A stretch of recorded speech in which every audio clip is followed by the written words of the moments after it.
morning, Bearcats and Redhawks football fans. We are excited to be here on Tri-State Football Weekly with Mike Goodpaster and James Ernest. We're going to be talking all about the Bearcats and the Redhawks. Coach, what have they been up to? They've been winning still. UC dominated Baylor 41-20. Miami of Ohio had a huge come from behind 26-17 win led by DeQuan Finn. So right now the Redhawks sit atop the MAC as the only undefeated team in first place. They, of course, are going to play the Ohio Bobcats, who are 3-1, only a game behind the Redhawks this week. And the Cincinnati Bearcats are actually going to go to Utah to battle the number 24 Utes of Utah. And that game's going to be on College Game Day, which we don't see very often for the Bearcats. So this is a huge run for the Bearcats. The Bearcats are legitimately 4 wins from playing for the Big 12 Conference Championship. The college football playoffs is a possibility, but they are 7.5-point underdogs headed into Utah this weekend, James. But that Bearcat win over Baylor was huge this last week. I agree. I agree with you. They dominated early, but then the problem is the second half, they struggled a lot. Like it started to feel like it was slipping away. It kind of felt like that the other Cincinnati team, how the Bengals ended up losing theirs. Nothing feels like that, But it started to feel that way. It started going, hey, what's going on here? Where is Baylor getting back into this? So it was a little concerning. yeah. And the thing that I took away the strong offense set the tone early. The Bearcats established early control, scoring on their first 2 drives to build a 14-0 lead. Brendan Sorsby only threw for like 111 yards, but he was a dual threat force, contributed 2 touchdown passes, ran for over 85 yards, and another score.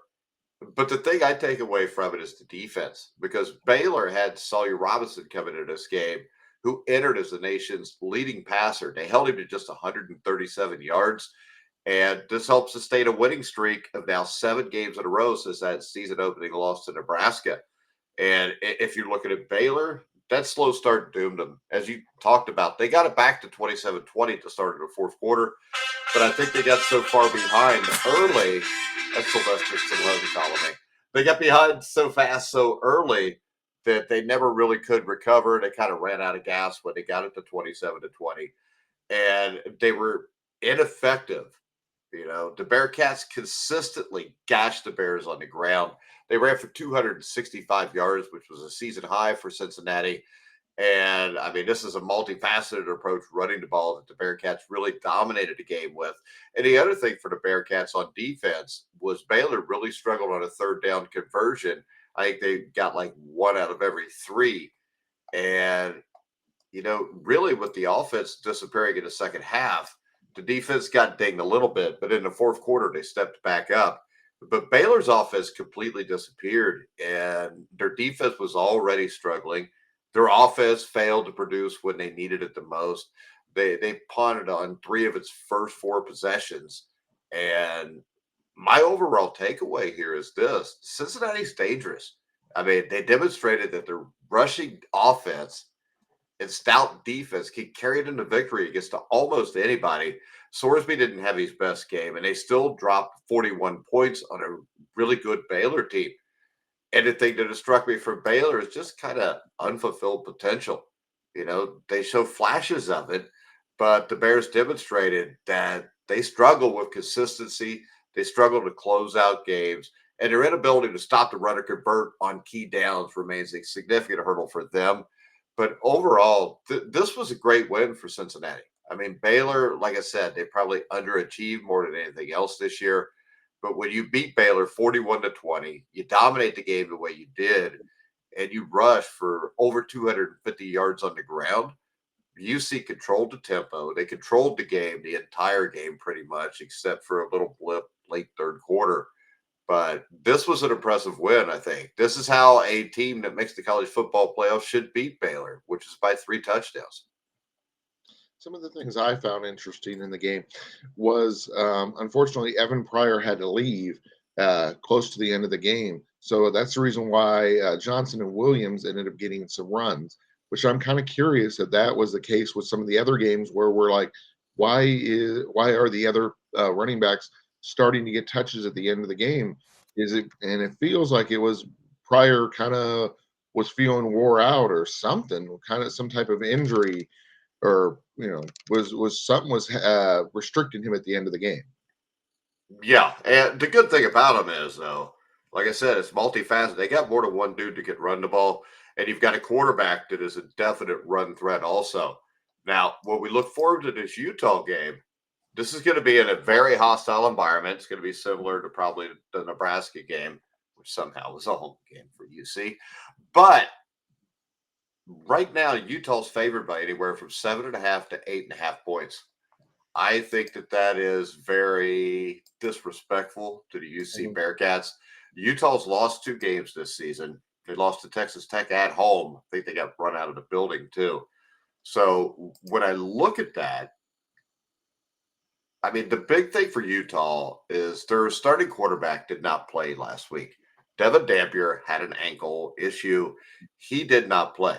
So, freshman, and you got to love this name, Bird Ficken had 151 passing yards, 140 rushing yards, and 3 TDs against Colorado. Now, that's Colorado. So, you should beat the hell out of Colorado. But they really beat the hell out of Colorado. I think Colorado at one point late in the first half were at like minus 18 total yards. Now, I will give you this, though. As I said, the Utes are 0-2 against ranked teams. So you got Brendan Sorsby, who ranks second in the Big 12 with a 172.5 passer rating. You've got a run game here that hopefully Pryor will be able to go, even if he can't. The UC offensive line is very good, and they can impose their will on teams. And really, if you want to win on the road, the best way to do it is to run the ball, control the tempo, and play defense. I think this, I'm not saying the Bearcats necessarily win the game, but I think there's a really good shot they can. If you're going to give me 8.5 points in the Cincinnati Bearcats, I think I would take it here against the number 24 Utah Utes. So you feel they'll at least cover? It sounds like. Oh yeah, 8.5 points is way too many. I mean, right now, no matter what we all thought of Kenny Satterfield at the start of this season, I think that he has proven that he's a good football coach right now. I mean, this team, he had a lot of pressure on him. You lose a game here or there, everybody's going to freak out and want to fire you every time. And when I look at Utah, I mean, they could beat Utah. Like I said, Utah beat Colorado 53-7. That's to be expected.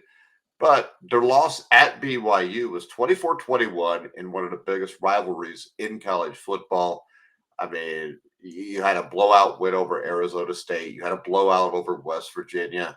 So when I look at it, I think this is probably a 50-50 game, really. I don't think Cincinnati's getting enough credit here. And while Utah is a good team, I think Cincinnati's the more complete team. I think they're a little bit better defensively. They run the ball well. And Sorsby's a wild card here. If Sorsby can throw for 150 yards, 200 yards, they win the game. Now, if he has to throw for 300, 350, they may lose the game.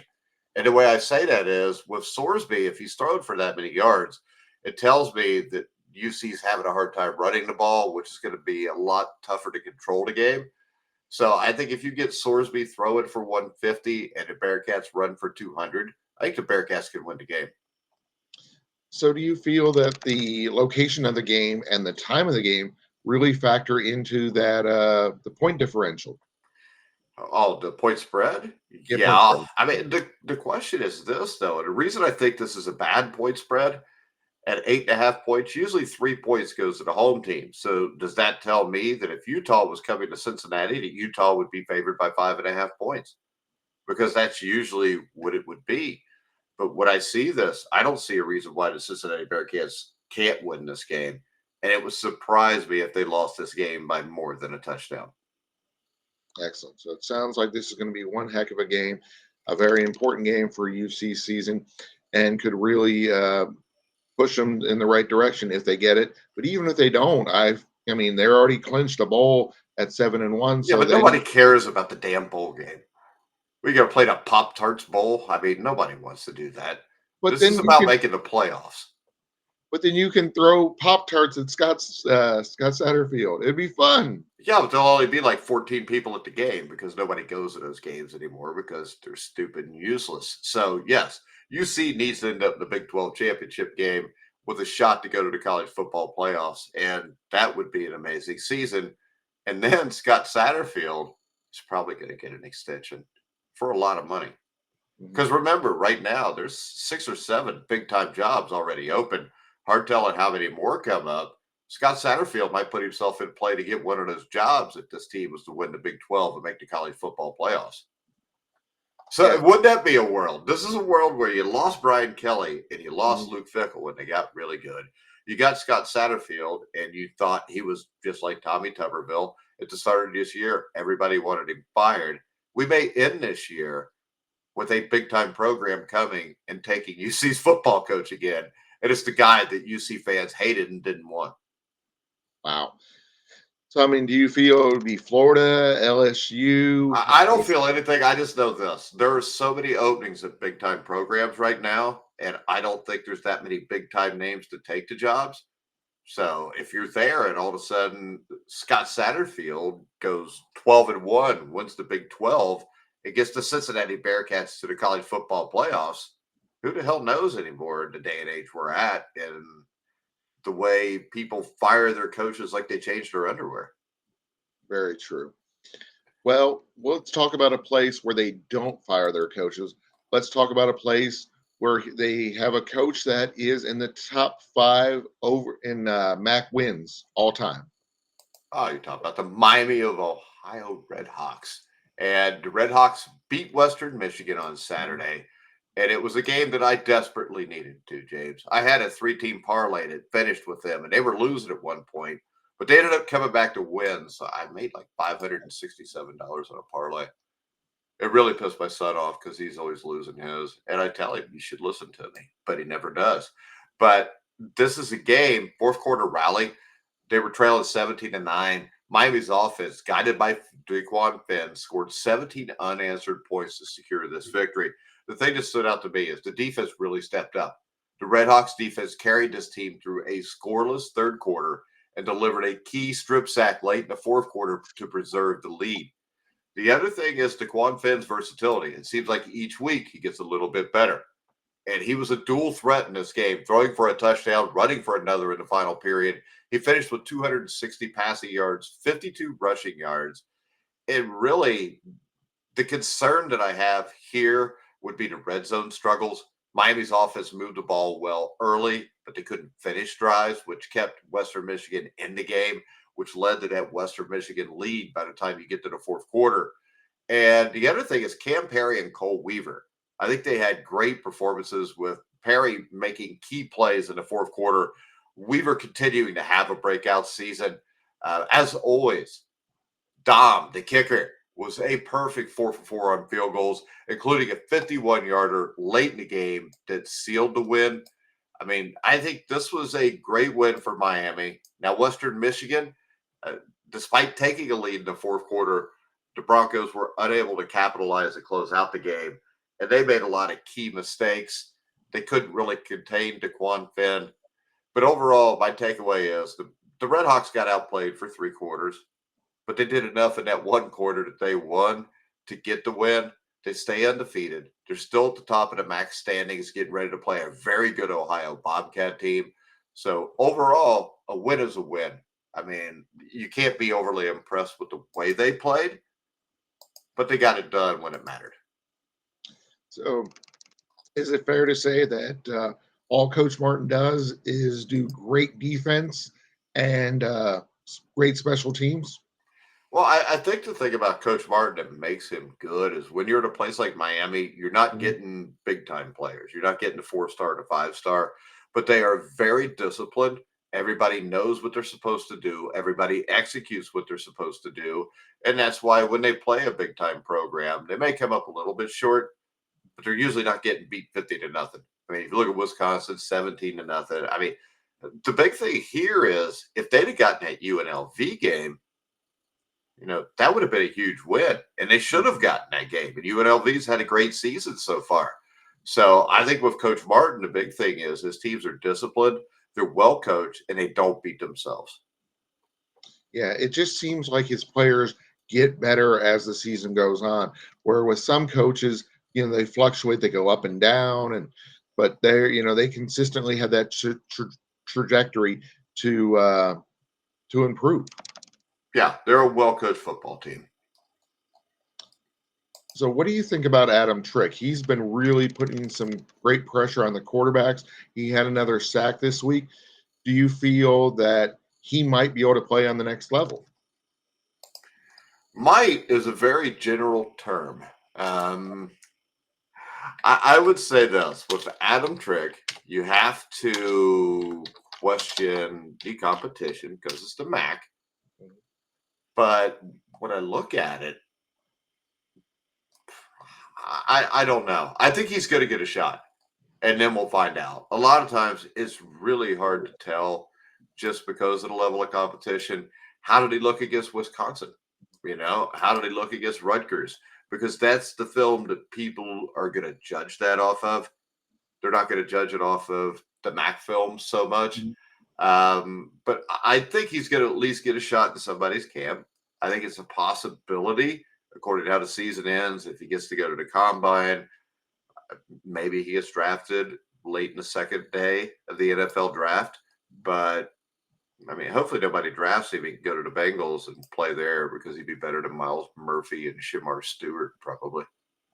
That's what it kind of feels like, that he will, have a chance. I think people will want him, but I don't know if they'll want him enough to draft him. I agree with you. Yeah, but as long as you get a shot, that's all you need. But we got a big game coming up for Miami this week too, James, against the Ohio Bobcats. And Ohio, I know, beat West Virginia earlier in the season too. Of course, West Virginia is nothing great right now. But what's your take on the Ohio game coming up? I think it's going to be a good game. Unfortunately, it's at Ohio, so that is going to put a little bit more of a challenge on it. Um, it's definitely a different atmosphere there. They're pretty solid and intense fans, and I look forward to going to that game. And then, of course, because it's the MAC, it's not this week; it's next week because it's MACtion. It's a Tuesday game. I know. That's why we're talking about it now. So That's true because otherwise they'd be talking about it right before it happened or whatnot, the day of. yeah, Tuesday night So at 7 at Peden yeah, no, Stadium. I'm looking forward to it. I'm hoping to be getting up there early enough that I don't miss any of the game. This last week, I had a tough call deciding between which games to go to. You said it wasn't a tough call, and you were right. I went the right direction. I went UC Baylor over Miami, West Virginia, or Western I mean Michigan. West Yeah. Michigan, which either one would not have been a bad game to go to because they both were exciting games. But I am definitely looking forward to the game up at OU, up in Athens. Yeah, and I mean, when you look at the Miami of Ohio game, these teams are really similar. They play tough Mhm. early season schedules, so there'll be a lot of 0 and 3s, 1 and 3s to start it off. But as we've seen right now, Miami now sits alone atop the MAC with a 4-0 conference record, and Ohio's 5 and 3. They have a 3-1 conference record. The Bobcats have won their last two games, defeating Eastern Michigan this past weekend, 28-21. That's a team that Miami of Ohio beat also. Miami leads this series, which has been played 101 times, 56-43-2. But Ohio has had success in recent years. Ohio and Miami split their last four matchups, with the most recent game, of course, resulting in a 38-33 Ohio victory in the MAC championship game. But I also feel like this Miami team, I think, is much better than last year. And I think a lot of that is having DeQuan Finn at the helm on offense. I agree with you. Unfortunately, last year they had their allegiances to their quarterback who had been there for 8 to 10 to 15 years, where he had a long, storied history uh, with the team, and they didn't feel like they could move on. But having Finn definitely has moved on and is added more athleticism to the quarterback position. Yeah, and the importance of this game is huge because if Miami wins this game, they would remain the only unbeaten team in the MAC. And more importantly, they would hold a head to head tiebreaker over Ohio, plus a 2-game lead over Ohio. And it would also give the Redhawks a substantial lead pretty much over everybody.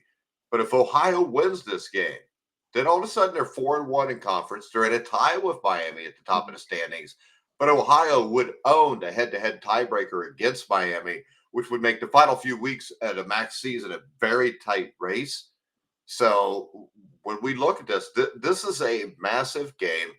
And the thing that really worries me when I look at this Miami team is even when they're winning, it seems like it'll either be a quick start and they hold on, or they'll start off slow and then they'll get it in gear and win the game. I don't see a lot of consistency over all 4 quarters from Miami.